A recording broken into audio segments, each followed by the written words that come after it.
welcome back to A Year of Final Fantasy, and we are at the game of the month of Garuda, and that is Final Fantasy XIV. Well, kind of, because this is the relaunch of Final Fantasy XIV known as A Realm Reborn, and this game is quite simply a miracle. Beyond what the game is, what it contains, it's just a miracle because Square Enix turned this game around from being one of the worst games ever, especially one of the worst MMOs ever, to being one of the best MMOs and one of the best Final Fantasy games ever to compete with the megalithic World of Warcraft, and that is essentially unheard in this industry, especially whenever companies come out with bad games and they basically cut support and take the bad games as a loss and move on.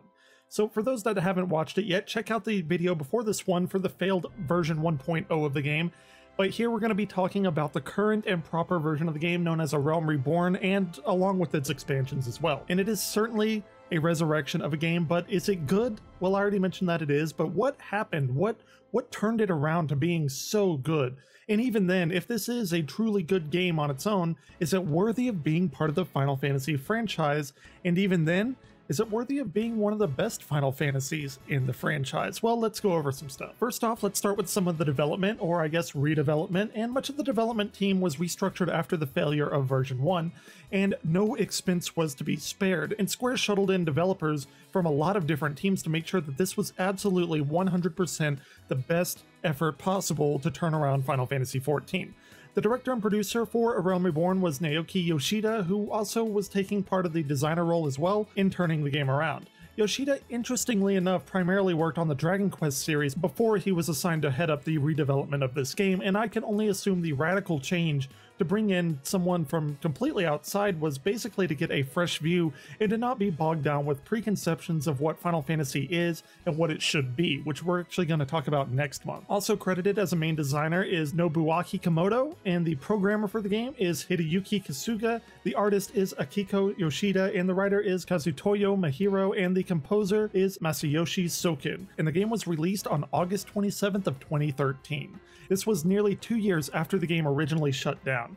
The original game was in development for about 4 years, starting in 2005, however here, having only 2 years, it was a pretty quick turnaround time. Much of it was the fact that they already had a very good basis of the game as far as lore and what they wanted to accomplish. They just had to recreate the game from the ground up on another game engine and really take the feedback from the players and fans.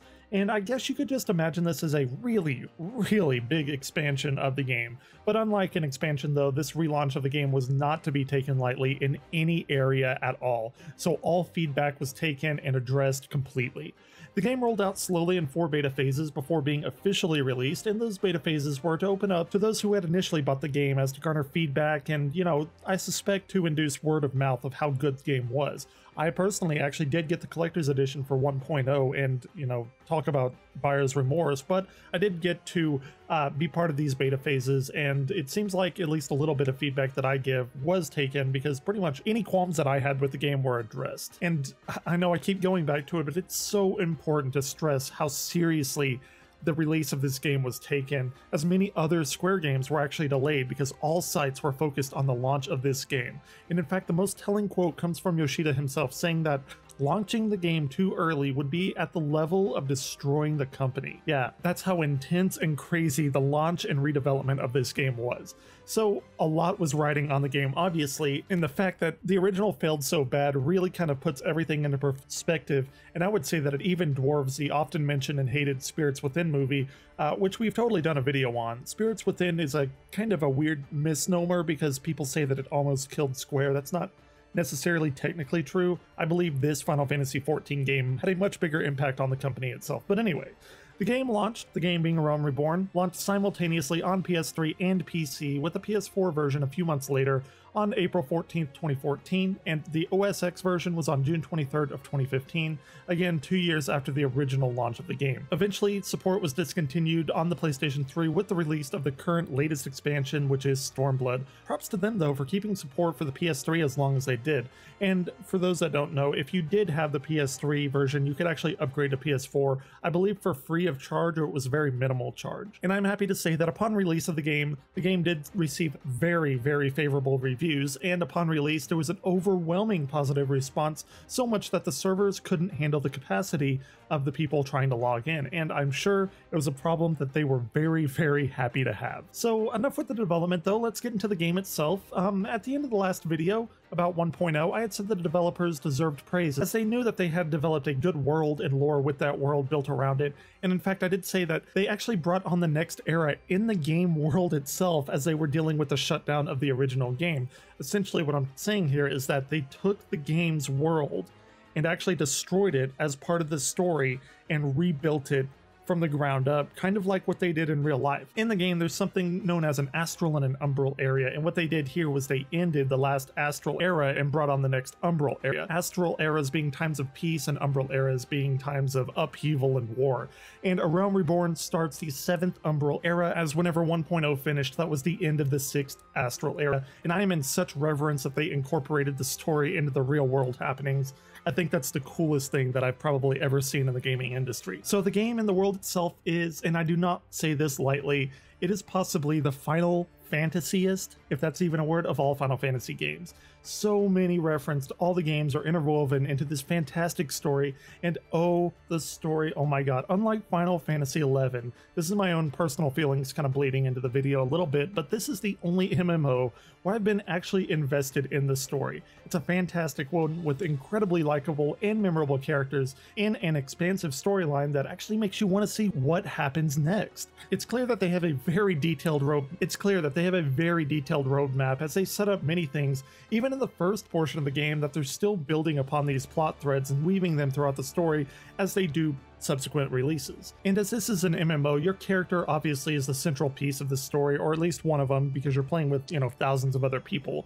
But here you appear as a champion of the world crystal known as Hydaelyn, and you are a warrior of light. There are 5 races here that mirror Final Fantasy XI races, but are positioned in such a way that they're actually a little bit different in this game. So these 5 races, 6 races actually, are the humans, which are known as the Hyur, the Elezen, which are elf-like beings, the Rogadin, which are hulking beasts, you have the Lalafels, which are your kind of small race, Taru, if you know Final Fantasy XI, that's basically what they are, and the Makot or Makote, I'm not exactly sure which one it is, which are feline characters. And added in Heavensward, we have the Aura, which are kind of humanoid dragon-like species, and it should be known that there are other sentient races that are integral to the story and world. However, these are beast races, and you're going to interact with them often, but they're not there for you to play. But they could be, maybe one day.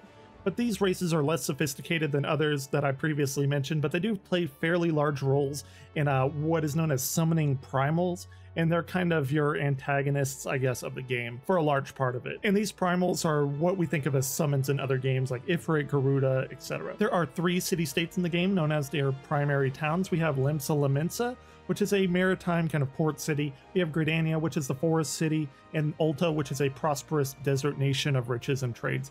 Heavensward actually introduced the city of Ishgard, and Stormblood introduced the continent of Authard and the city-states of Alamigo and Doma, which, if you've played the game, they are mentioned heavily throughout the story, even at the very first portion of A Realm Reborn. And if some of these names seem familiar, it's because some of them actually do come from other Final Fantasy games. I'll say if Final Fantasy IX celebrated the original games, Final Fantasy XIV actually just celebrates the entire franchise in such a glorious fashion. I'd like to take this time, and in fact most of the rest of this video honestly, is to mention a lot of the references to the series that comes before it. And I'm sure this is not a complete list by any means. In fact, I know it's not a complete list, but we'll look at some of the stuff that really popped out to me. And I'd like to throw up a small spoiler here. I don't normally do this, but you may want to come across some of these things on your own. They're not very big spoilers, and I'm not really going to tie them to the story at all, but just be aware of that. So of course, you're a warrior of light, and immediately you're going to see some of the very first parts of Final Fantasy being referenced, and that is the Garlean Empire, obviously named after Garland from Final Fantasy I. And in fact, all in Final Fantasy I, you're going to meet a witch Matoya later on in the game, and the amazing music that comes with that. Many of the server names are references to older cities or places in Final Fantasy games, and that's just in general. Final Fantasy I is what we're talking about here, but the server names are just they're all of the games. A set of minions can be attained, and they kind of mimic the original fighter, white mage, and black mage of Final Fantasy I. These little minions being just little things that follow you around, and that actually does also happen throughout the games. Going on to Final Fantasy II, Password of Wild Rose appears, which you may, know from Final Fantasy II, and the Dreadnought is also an airship featured here from Final Fantasy II. From Final Fantasy III, we have Cid's airship, the Enterprise, as so is named in this game. The Crystal Tower quests are a lot like those in Final Fantasy III, and a ton of enemies and references can be seen here as well. Also, in the Crystal Tower quests, you'll see rearrangements from musical scores of the game, and in fact, you'll see some of that throughout the game here from a lot of other different parts of the franchise. Warriors of Darkness actually also show up here as well. They're not the Warriors of Darkness from Final Fantasy III, but that aspect of the game does reappear here. Moving along, Final Fantasy IV references, we have a lot of them in the Heavensward expansion, which is heavily geared towards Dragoons. Final Fantasy IV has the most famous Dragoon being Kain. Much of the allusions are to Kain here, be it his iconic pose and armor you're going to see throughout Heavensward expansion. And there's a particular Bard quest that you'll come along, and of course you're going to see the Spoony Bard reference pop up because, it would be sad if you didn't. A version of Mom Bomb also shows up here as a final boss of a particular raid. Final Fantasy V references are Boko and Coco as chocobo names, and that was an incredibly hard sentence to say, and Gilgamesh makes an appearance here because, of course he does. Kryl, or at least a character, obviously resembling that particular character from Final Fantasy V, appears here based on the original Final Fantasy V Kryl's looks. And the Siren Song Sea dungeon is based off of the ship graveyard in Final Fantasy V. That's a really fun dungeon, and Exdeath also appears here as a boss. Final Fantasy VI, there's a ton of references. The most obvious ones are the Magitech armor machines that are nearly identical to the ones that you see in Final Fantasy VI, although they are 3D here, which is really cool. Magitech just in general is a huge part of the game. Cid in this game refers to himself as Marquis, which is a reference to the Cid in Final Fantasy VI. The first in-game cutscene of Magitech armor here in Final Fantasy XIV features a green female human character and two others in a snowy field with a remix of Terra's theme, which is fantastic. Doma, as I mentioned before, was released with Stormblood, and that's a reference to the town with the same name. Ultros and Typhon make cameos here, as well as the amazing Decisive battle theme, probably my favorite Final Fantasy battle theme ever. You can also get Setsu's costume here in the Golden Saucer, which I'll get to in a bit. Several Moogle names from Final Fantasy VI appear in Final Fantasy XIV as well. There's also a floating continent known as Aziz La, which has several references to the floating continent in Final Fantasy VI. In Final Fantasy VII, we have the town of Costa del Sol, which makes an appearance here, clearly ripped from Final Fantasy VII. There's several White Mage limit breaks, which come from Eris's limit breaks, as well as others as well, like Tifa's Final Heaven, Cloud's Braver, and others make appearances in the game just in general. One of the biggest things in Final Fantasy XIV that was introduced was the fact of materia being able to enhance weapons and armor and stuff like that. It's very cool. References to Avalanche members can also be seen here. Those characters that are referenced do have similar hairstyles to the Final Fantasy VII Avalanche members, which I think is great. A huge addition to the game, I already mentioned a little bit before, but that is the Golden Saucer, and it sports the same music and has a ton of different minigames for you to go and play and participate in. It's a really, really cool addition. Knights of the Round here are also alluded to with the Primal King Thordan. Sephiroth is a fiend here, not very Sephiroth looking, but the enemy itself was actually the fiend in Final Fantasy VI, but the name Link is obviously clear. The Guard Scorpion can also be fought on the first Alamigo duty with several other scripts that kind of pop up whenever you're fighting it, like attack when the tail is up, which is actually kind of funny because they're poking, kind of jabbing at players who didn't wait for the second part of that sentence because it would counterattack, but yeah, it's just little references are just peppered out throughout this game like that. As for Final Fantasy VIII, the biggest reference is the introduction of Triple Triad throughout the entire game, starting in the Golden Saucer. It's very cool. Zell's tattoo is available in character creation. Diablos makes an appearance here. It's the first time since Final Fantasy VIII, I believe. And the Tonberry King is a boss. Eyes on Me is an ability used by the All-Seeing Eye enemy, referencing the song, and one of the leather working quests is called Maybe He's a Lion. Maybe I'm a Lion being Squall's theme. From Final Fantasy IX, we have a Moogle mail system similar to Mognet. Ozma appears here as a boss. Alexander Prime will sprout wings during the final phase as you beat him in this particular raid, just like he does in Final Fantasy IX. The majestic Mog Tome is referenced similarly to the Moogles that save in Final Fantasy IX when they just flip over that huge book. In Final Fantasy X, there are several machines referred to as Machina. There's a boss room known as the Eternal Calm, which is clearly a Final Fantasy X reference. Many of the overarching cosmic mechanics are also similar. Same with Final Fantasy VII. The circle of birth, life, and death works all the same way in Final Fantasy XIV as it does in 10 and 7. The life stream is a pretty big concept in this game. There's a battle with Bismarck, which is similar to the battle with Sin, talking about how the fight progresses, being that it's a whale in the air. It's pretty interesting. Final Fantasy XI's biggest claim here is the races, at least visually.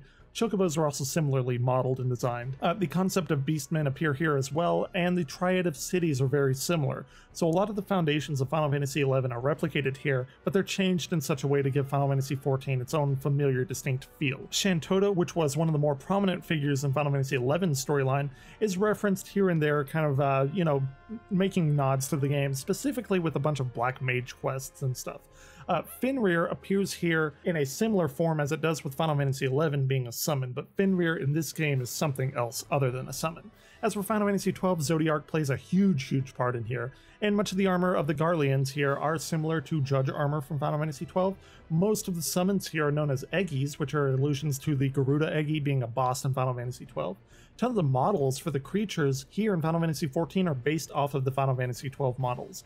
Hunt requests in this game are reference to the Hunt side quests in the Final Fantasy XII, and a huge arc is introduced known as the Return to Ivalice arc, which coincides obviously with the introduction of Final Fantasy XII Remastered, which actually just released on PS4 in the middle of last year. Final Fantasy XIII references include the Eshtaim Lapidaries, which are the goldsmith guilds, which is actually similar to Hope's name of Estein. A Lightning Strikes event was held where you could get Lightning's costume for female characters and Snow's costume for those that are male.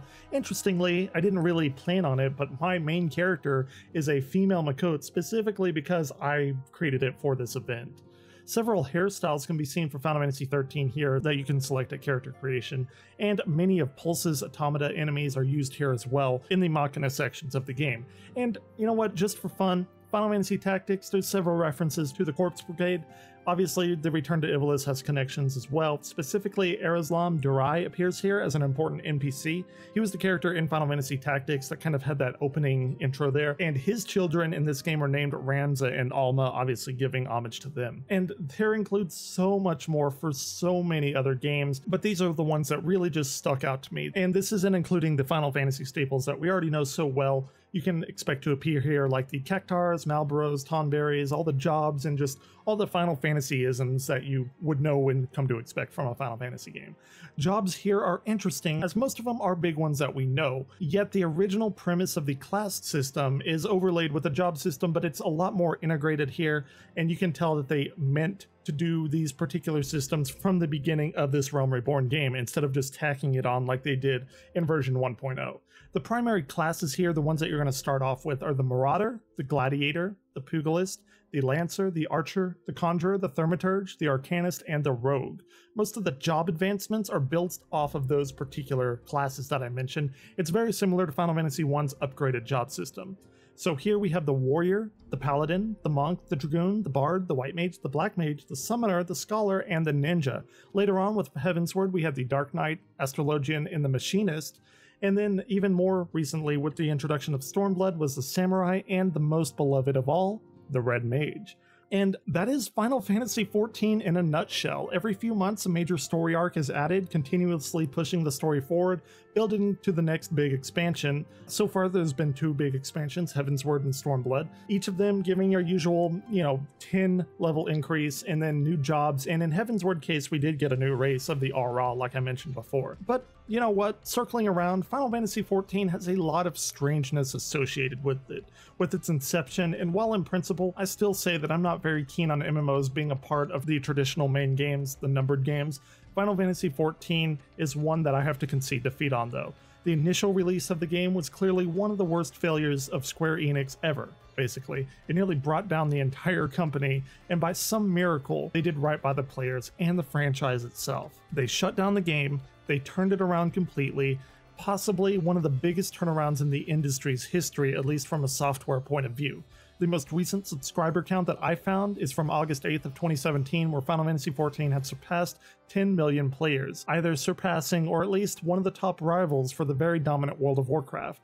It's one of the most impressive things I've ever seen in a video game, just going from utter failure to not only a good game, but one of the best MMOs in the world at this point in time. As we send off Garuda, we're going to be welcoming, obviously, one of the biggest summons ever. That is Bahamut, to end off this year of Final Fantasy. But before we go, there's one thing that I want to say specifically about this game. It's probably the highest possible praise I could give to any Final Fantasy game. If you were to ask me if you could play one game in this franchise to understand the series, to understand what Final Fantasy is, which game would that be? My answer without hesitation would be Final Fantasy XIV.